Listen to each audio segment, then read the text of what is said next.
ریاست کی طرف سے شہریوں کو بہت سے حقوق حاصل ہوتے ہیں۔ یہ ایسے قانونی اور معاشی حقوق ہوتے ہیں جن سے شہری ایک بہتر زندگی گزار سکتے ہیں کہ ہر ریاست میں شہریوں کو بہت سے حقوق حاصل ہوتے ہیں۔ اب یہاں پر ورڈ یوز کیا گیا ہے قانونی، کہ یہ جو حقوق دیے جاتے ہیں شہریوں کو یہ قانونی حقوق ہوتے ہیں۔ اس کا کیا مطلب ہے کہ کسی بھی ریاست میں شہریوں کو دیے جانے والے حقوق کو آئین کا تحفظ دیا جاتا ہے، یعنی ان بنیادی حقوق کو آئین میں لکھا جاتا ہے۔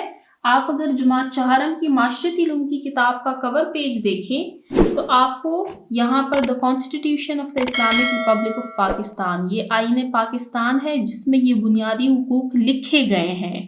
یعنی اگر آپ کو ریاست یہ حقوق نہیں دیتا تو آپ اس وجہ سے حکومت کو چیلنج کر سکتے ہیں، یعنی آپ مقدمے کی طرف جا سکتے ہیں، آپ عدالت میں جا سکتے ہیں۔ یعنی ان حقوق کو قانون کی پشت پناہی حاصل ہے، قانون نے ان کو محفوظ کیا ہوا ہے شہریوں کے لیے۔ معاشی حقوق یعنی یہ ایسے حقوق ہیں جن کے ذریعے کوئی شہری اپنے لیے روزگار کما سکتا ہے، جس سے شہری ایک بہتر زندگی گزار سکتے ہیں۔ تو یہاں تک ہم نے سیکھا شہریت کے بارے میں اور کسی بھی شہری کے حقوق و فرائض کے بارے میں۔ نیکسٹ ٹاپک کو ریڈ کرتے ہیں، شہریوں کے حقوق، رائٹس آف سٹیزن۔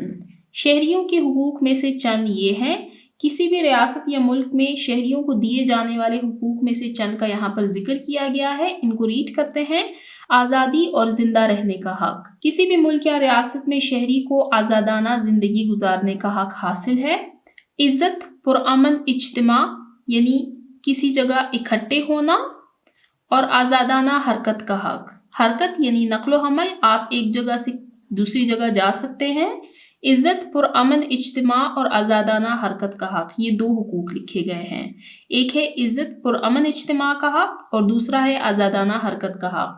اپنے مذہب اور عقیدے کے مطابق زندگی گزارنے کا حق، آپ کا جو بھی مذہب ہے، آپ کی دنیاوی یا مذہبی عقائد جو بھی ہیں ان کی اکارڈنگ آپ اپنی زندگی گزار سکتے ہیں۔ آزادی اظہار کا حق، آپ اپنی بات آزادانہ طور پر کہہ سکتے ہیں۔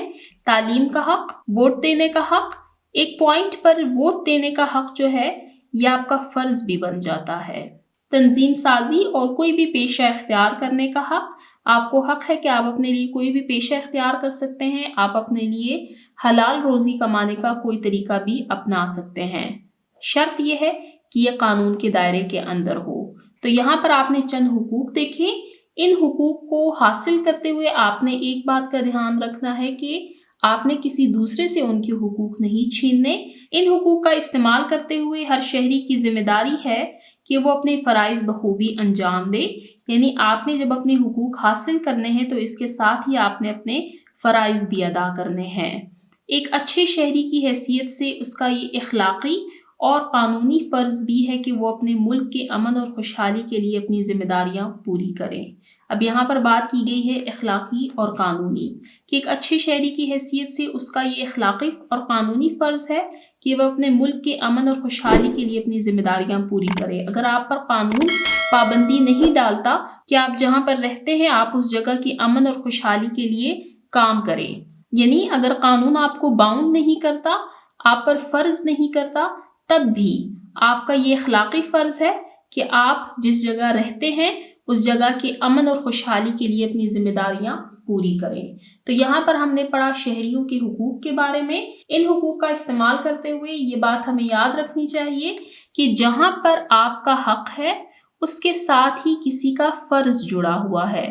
تو ایسا نہیں ہے کہ آپ نے اپنا حق استعمال کرتے ہوئے کسی دوسرے شخص سے اس کا حق چھیننا ہے، بلکہ جو حقوق آپ چاہتے ہیں کہ آپ کو ملے تو وہی حقوق آپ نے دوسروں کو بھی فراہم کرنے ہیں۔ اب چلتے ہیں نیکسٹ ٹاپک کی طرف، شہریوں کی ذمہ داریاں، رسپانسبلٹیز آف سٹیزنز۔ شہریوں کی ذمہ داریاں یعنی یہاں پر ڈیوٹیز کی بات کی گئی ہے، فرائض کی۔ شہریوں کی ذمہ داریاں درج ذیل ہیں، یہاں پر کچھ ڈیوٹیز، کچھ ذمہ داریاں بتائی گئی ہیں۔ اپنے ملک کا وفادار ہونا اور اس کا شہری ہونے پر فخر کرنا، یعنی ملک سے غداری نہیں کرنی اور اس ملک کا شہری ہونے پر فخر کرنا ہے۔ قوانین کا احترام کرنا اور اس کی پاسداری کرنا، یعنی قوانین کو ماننا۔ قوانین ہماری ہی بھلائی کے لیے بنائے جاتے ہیں۔ مثال کے طور پر آپ کے لیے ٹریفک کے قوانین بنائے گئے ہیں، آپ اگر ٹریفک کے قوانین کی پاسداری نہیں کریں گے تو آپ حادثات کا شکار ہو سکتے ہیں۔ دوسروں سے اچھا سلوک رکھنا، دوسروں کے حقوق، عقائد اور رائے کا احترام کرنا، دوسروں کو ان کے حقوق بھی دینے ہیں، ان کے عقائد چاہے وہ دنیاوی ہو یا مذہبی ہو، اور ان کی رائے یعنی ان کی اوپینین کا احترام کرنا ہے۔ دیانتداری سے ٹیکس ادا کرنا، کسی بھی ملک یا ریاست میں رہتے ہوئے شہریوں کو اس ملک کو کچھ ٹیکس ادا کرنے ہوتے ہیں جس سے ریاست ان کے لیے فلاحی کام کرتی ہے۔ اپنے ماحول کو ہر قسم کی آلودگی سے بچانا، وسائل مثلاً پانی، بجلی اور گیس احتیاط سے استعمال کرنا۔ ریاست یہ وسائل تمام لوگوں کو فراہم کرتی ہے، تو جہاں پر یہ ہمیں فراہم کیے جاتے ہیں تو ہمیں چاہیے کہ ہم ان کا احتیاط سے استعمال کریں۔ اپنے علم اور مہارت کا استعمال کرتے ہوئے معاشرے کے لیے فائدہ مند ثابت ہونا۔ آپ جس معاشرے میں رہتے ہیں، اپنے علم اور اپنے مہارت کا استعمال کرتے ہوئے آپ نے اس معاشرے کی خوشحالی اور امن کے لیے کام کرنا ہے تاکہ یہ اس معاشرے کے لیے فائدہ مند ثابت ہو۔ وسائل کا یکساں استعمال کرنا اور روزمرہ معاملات میں ایمانداری کا مظاہرہ کرنا۔ وسائل کا یکساں استعمال کرنا، یہاں پر آپ کو اوپر وسائل کا بتایا گیا ہے، مثلاً پانی، بجلی، گیس، ان کا یکساں استعمال کرنا۔ سارے لوگ ایک جیسے ٹیکس دیتے ہیں تو وسائل بھی سب کو ایک جیسے ملیں گے۔ روزمرہ معاملات میں ایمانداری کا مظاہرہ کرنا، جب ہر شخص اپنے علم اور اپنے مہارت کا اچھے طریقے سے استعمال کرے گا اور ایمانداری کا مظاہرہ کرے گا تو اس سے معاشرے میں، ریاست میں، ملک میں امن اور خوشحالی کا ماحول پیدا ہوگا۔ تو یہاں پر ہم نے شہریوں کی چند ذمہ داریاں، ان کے فرائض کے بارے میں پڑھا۔ کیا آپ مزید جاننا چاہتے ہیں؟ Do you want to know more? قائد اعظم رحمۃ اللہ علیہ ایک ذمہ دار شہری کی اعلیٰ مثال ہیں۔ مثال یعنی نمونہ۔ انہوں نے برصغیر کے مسلمانوں کو ایک الگ قوم کی پہچان دیتے ہوئے ان کے حقوق کے لیے آواز اٹھائی۔ یہ قائد اعظم رحمۃ اللہ علیہ ہی کی قیادت تھی جس کے نتیجے میں 1947 میں پاکستان دنیا کے نقشے پر ابھرا۔ یہاں پر بات کی گئی ہے قائد اعظم رحمۃ اللہ علیہ کی، جو کہ بانی پاکستان ہے، کہ ہمارے لیے ان کی شخصیت ایک ذمہ دار شہری کی اعلیٰ مثال ہے۔ انہوں نے برصغیر کے مسلمانوں کو انگریزوں اور ہندوؤں سے آزادی دلائی اور ان کو ایک آزاد وطن پاکستان دیا، جو کہ آزاد ہوا 14 اگست 1947 میں۔ یہاں پر آپ کے سامنے یہ کوٹ کرنے کا مقصد یہ ہے کہ آپ کو ذمہ دار شہریوں کا پتہ چلے کہ وہ اپنے ملک کے لیے کتنی قربانیاں دیتے ہیں، وہ اپنے ملک کے لیے کتنی محنت کرتے ہیں کچھ نیا۔ Let's do some thing new. کمرہ جماعت میں صفائی مہم کا دن مقرر کریں اور اپنے ساتھیوں کے ساتھ مل کر کمرہ جماعت کو صاف کریں۔ یہاں پر آپ سے کہا گیا ہے کہ آپ اپنے کلاس روم میں صفائی مہم کا دن مقرر کریں، کلینلینس ڈے، اور اپنے کلاس کی صفائی کریں۔ ٹیچرز کو چاہیے کہ وہ بچوں سے یہ ایکٹیویٹی ضرور کروائے تاکہ ان کو صفائی کی اہمیت کا پتہ چلے۔ اب چلتے ہیں نیکسٹ پیج نمبر 3 کی طرف۔ کیا آپ مزید جاننا چاہتے ہیں؟ Do you want to know more? ہم نے پیج نمبر 2 پر پڑھا قائد اعظم رحمۃ اللہ علیہ کے بارے میں۔ یہاں پر ہم پڑھیں گے عبدالستار ایدی کے بارے میں۔ یہ ان کی پکچر ہے، آپ دیکھ سکتے ہیں۔ عبدالستار ایدی نے ایک ذمہ دار پاکستانی ہونے کی حیثیت سے دکھی انسانیت کی خدمت کی اور اس مقصد کے لیے فلاحی تنظیم ایدی فاؤنڈیشن قائم کی۔ عبدالستار ایدی نے ایک آرگنائزیشن، ایک تنظیم قائم کی ایدی فاؤنڈیشن کے نام سے۔ یہ فاؤنڈیشن کیا کرتی ہے؟ اس تنظیم نے پورے ملک میں بیماروں کے لیے کلینک اور بلڈ بینک، یتیموں اور لاوارثوں کے لیے پناہ گاہیں، معذوروں کے لیے گھر اور کئی اسکول قائم کیے۔ نیز یہ تنظیم پوری دنیا میں قدرتی آفات اور جنگوں سے متاثرہ انسانوں کو امداد فراہم کرتی ہے۔ عبدالستار ایدی کی ان خدمات پر حکومت پاکستان کی طرف سے انہیں نشان امتیاز سے نوازا گیا۔ یہاں پر بتایا گیا ہے ایدی فاؤنڈیشن کے بارے میں کہ اس نے پاکستان میں بیماروں کے لیے کلینک قائم کیے، بلڈ بینک قائم کیے، یتیموں اور لاوارثوں کے لیے پناہ گاہیں قائم کی۔ انہوں نے کئی سارے اولڈ ایج ہاؤسز بھی بنائے ہیں، معذوروں کے لیے گھر بنائے ہیں، کئی اسکول قائم کیے ہیں۔ یہاں پر بات کی گئی ہے پاکستان تک۔ اس کے علاوہ انہوں نے پوری دنیا میں قدرتی آفات اور جنگوں سے متاثرہ انسانوں کو امداد فراہم کی ہے، یعنی پاکستان کے اندر رہتے ہوئے انہوں نے پاکستانیوں کے لیے کام کیا ہے اور اس کے ساتھ ہی انہوں نے پاکستان سے باہر پوری دنیا میں قدرتی آفات اور جنگوں سے متاثرہ انسانوں کو امداد فراہم کی ہے۔ انہی خدمات پر حکومت پاکستان کی طرف سے انہیں نشان امتیاز سے نوازا گیا ہے۔ یہ آپ نے پڑھا سیکنڈ پرسنالٹی کے بارے میں، جو کہ ایک اعلیٰ شہری کی مثال ہے۔ سب سے پہلے ہم نے پڑھا قائد اعظم رحمۃ اللہ علیہ کے بارے میں، اور سیکنڈلی ہم نے پڑھا عبدالستار ایدی کے بارے میں کہ انہوں نے اپنے ملک میں دکھی انسانیت کی خدمت کی، اور صرف اپنے ملک کی ہی نہیں بلکہ پوری دنیا کے لیے انہوں نے خدمات پیش کی۔ نیکسٹ ٹاپک کی طرف چلتے ہیں۔ وقت کے ساتھ حقوق اور ذمہ داریوں کا بدلنا، change in rights and responsibilities with passage of time. وقت گزرنے کے ساتھ زندگی گزارنے کے طریقے بھی بدلتے رہتے ہیں، اس لیے شہریوں کے حقوق اور ذمہ داریوں میں بھی تبدیلی آتی ہے۔ پاکستان کے قیام کے وقت مسلمانوں کی ایک کثیر یعنی ایک بڑی تعداد ہجرت کر کے پاکستان آئی، یعنی وہ دوسری جگہ سے پاکستان آئے۔ ملک مشکل صورتحال سے دوچار تھا، یعنی وہ مشکل صورتحال کا سامنا کر رہا تھا۔ پہلے ہی سال مہاجروں کی آباد کاری یعنی ان کی رہائش، ان کے رہنے کا سامنا کرنا پڑا۔ اس وقت بنیادی حقوق جیسے خوراک، صاف پانی، بجلی، صنعتوں، رہائش گاہوں، ہسپتالوں، سڑکوں اور بینکوں کی شدید کمی تھی۔ ترقی کا ایک مضبوط بنیادی ڈھانچہ تشکیل دینے میں کچھ وقت لگا۔ مضبوط بنیادی ڈھانچہ یعنی انفراسٹرکچر، جس پر کسی ملک کی بنیاد کھڑی ہوتی ہے۔ یہ بات کی گئی ہے آزادی پاکستان کے وقت کی کہ اس ٹائم پاکستان کے حالات بہت نازک تھے۔ سب سے بڑا مسئلہ یہ تھا کہ پاکستان میں بہت بڑی تعداد میں مہاجرین آئے، ان کی آباد کاری کا مسئلہ تھا کہ ان کو رہائش کیسے فراہم کریں، ان کو خوراک کیسے دیں۔ اس وقت بنیادی حقوق جیسے کہ خوراک، صاف پانی، بجلی، صنعتوں، رہائش گاہوں، ہسپتالوں، سڑکوں اور بینکوں کی شدید کمی تھی۔ تو ایک ملک میں جن چیزوں کا ہونا ضروری ہے وہ اس وقت پاکستان میں نہیں تھی۔ اللہ تعالیٰ کے فضل و کرم سے جلد ہی پاکستان ترقی کی راہ پر گامزن ہو گیا۔ وقت کے ساتھ ساتھ تعلیم، صحت، بینکاری اور ذرائع نقل و حمل میں نمایاں ترقی ہوئی اور لوگوں کو ان کی بنیادی حقوق حاصل ہوئے۔ آج پاکستان میں بینکاری کا ایک مضبوط نظام قائم ہے۔ اسی طرح پورے ملک میں سڑکوں کا جال بچھا ہوا ہے۔ آپ دیکھ سکتے ہیں کہ پاکستان میں بہت زبردست قسم کے موٹر ویز ہیں۔ توانائی کے شعبے جہاں سے ہم توانائی حاصل کرتے ہیں جیسے وابڈا ہو گیا، اور رہائشی سیکٹر نے بھی تیزی سے ترقی کی ہے۔ رہائشی سیکٹر ریزیڈینشیل ایریاز جہاں پر لوگ رہتے ہیں۔ تعلیمی اور طبی شعبوں میں بھی ہم آگے بڑھ رہے ہیں، لیکن جلد ہی اللہ تعالیٰ کے فضل و کرم سے پاکستان ترقی کی راہ پر گامزن ہوا۔ لوگوں نے محنت کی اپنے ملک کے لیے تو ملک ترقی کی راہ پر چلا۔ پاکستان کے شہریوں کو جہاں بنیادی حقوق حاصل ہیں، وہیں ایک شہری کی حیثیت سے ان پر کچھ ذمہ داریاں بھی عائد ہوتی ہیں۔ قیام پاکستان کے فوراً بعد پاکستان کے شہریوں کی ذمہ داری ملک کو مشکل حالات سے نکالنے اور ترقی کے لیے مضبوط بنیاد فراہم کرنے کی تھی۔ آج ہمارا یہ فرض ہے کہ ہم اپنے ملک کے تمام اداروں کو مستحکم کریں، یعنی مضبوط کریں۔ اپنی تعلیم و تربیت کا استعمال کرتے ہوئے اچھے اور مفید شہری ہونے کا ثبوت دیں تاکہ ملک خوشحال ہو اور مزید ترقی کرے۔